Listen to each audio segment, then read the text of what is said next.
আসলে আমি তো বক্তব্য দিতে যাই না, আমি আইছি আমার বোন রীতা আপার সাথে। তারপরে দু একটা কথা বলি।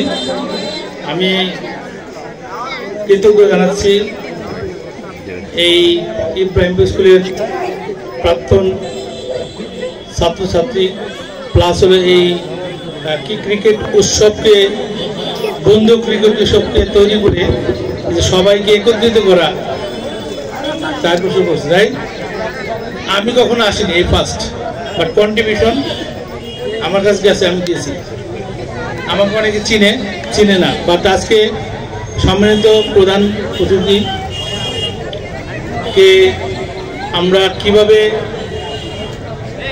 কৃতজ্ঞ জানাবো এবং তার রেসপন্সিবিলিটি, এটা তার। আজকে সে অধিকার দেখাই দিয়েছে। আজকে এই প্রাইমারি স্কুল যদি না হইতো, এখানে না হইতো, আইয়ুব খান আজকে চার্টার অ্যাকাউন্টেন্ট হইতে পারতো না। এই 4 পাশে কোনো স্কুল ছিল না। আমার হাতে শরীরে পছন্দ হয়ে গেছে, আমি চার্টার অ্যাকাউন্টেন্ট হইতে পারতাম না।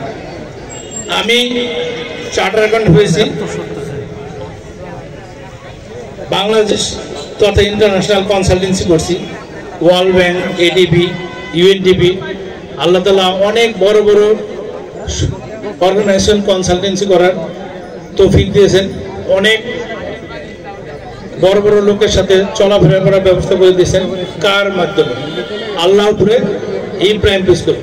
এই প্রাইমারি স্কুল যদি আজকে না থাকতো, ডেভেলপার গ্রুপের জন্ম নাও হতে পারত। যেভাবে গেছি চার্টার অ্যাকাউন্টেন্ট না হতে পারতাম। তাহলে আমি সবসময় এই প্রাইমারি স্কুলে আমি আসতাম না। আমি একটু ইন্ট্রোভার্ট টাইপের, আমি এক্সট্রোভার্ট না। বাট কখন এক্সট্রোভার্ট হই, যে ভালো লোক তার সাথে আমি এক্সট্রোভার্ট হই।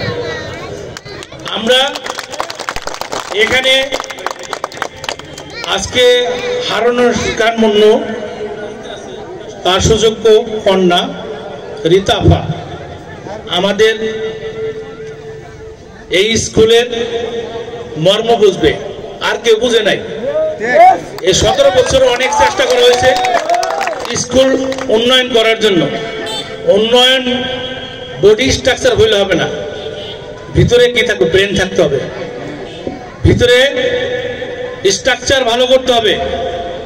আজকে তার এই মূল্যবান সময় নিয়ে এখানে আসছেন, এটা তার অধিকার।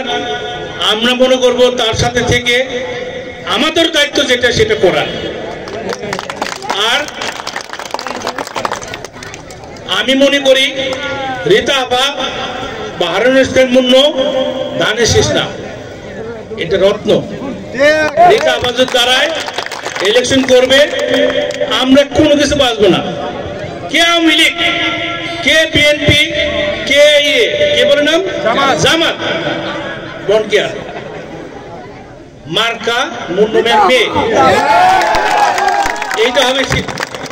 রীতা আপা আমাদের রীতা আপা। এরপরে আরেকটা অ্যাডভান্স হলো ধানের শেষ। অ্যাডভান্স কি? ধানের শেষ। মানিকগঞ্জ বিএনপি কে পছন্দ করে, খেলায় পরে আওয়ামী লীগ করছে, সবাই জানে। খেলায় পরে আওয়ামী লীগ করে, বিএনপিতে এই করছে। তারপর আওয়ামী লীগ বাধ্য হয়ে আবার আমাদের কাছে আসছে।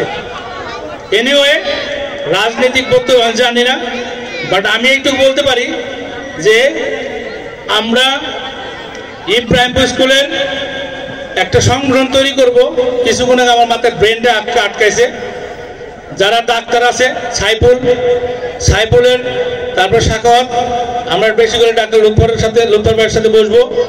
ইঞ্জিনিয়ারিং টিম থাকবে, কয়েকটা টিম নিয়ে আমরা ইব্রাহিম স্কুলকে এই তথা মানিকগঞ্জকে আমরা অন্যভাবে একটা এক্সট্রা অর্ডিনারি করে তুলবো।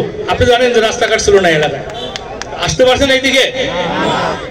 হ্যাঁ, কারেন্ট ছিল না। কারেন্ট কোন জায়গায় আনছি আমি জানো তো সবাই? এই ওই দিক থেকে চুরি করে আনা হয়েছে কারেন্ট। বাট এনিওয়ে, সবাই আজকে আমাদের মধ্যমণি ইব্রাহিম স্কুলকে প্রতিষ্ঠা করছেন, যে তার সুযোগ্য কন্যা এখানে আসছেন। আজকে এই স্কুল ধন্য হয়ে গেছে। আমি মনে করি আজকে আপা যেটা বলবে আমরা আপ্রাণ চেষ্টা করব সেটা কার্যকরী করার জন্য, বাস্তবায়িত করার জন্য। এখানে কে আসলো প্রধান অতিথি, কে অতিথি মতিথি কিচ্ছু বুঝি না, বুঝি আমি বুঝি একটাই, এই প্রাইমারি স্কুল উন্নতি করতে হবে, রাইট? এটা আমাদের মনে থাকবে তো। তো ইনশাআল্লাহ এই মুরব্বী, অনেকে মুরব্বী আছেন, অনেকে আজকে রোদ্র থেকে অনেকে আছেন, অনেকে মাথা ব্যথায় চলে গেছেন আমি শুনছি। তো আপার পক্ষ থেকে সবাইকে আবারও শুভেচ্ছা জানাচ্ছি এবং আবাকেও আমরা চাই লিডারশিপ নেওয়ার জন্য, এবং লিডারশিপ দেওয়ার জন্য আমাদের দায়িত্ব থাকার যতটুকু দরকার আমরা দায়িত্ব করবো ইনশাআল্লাহ।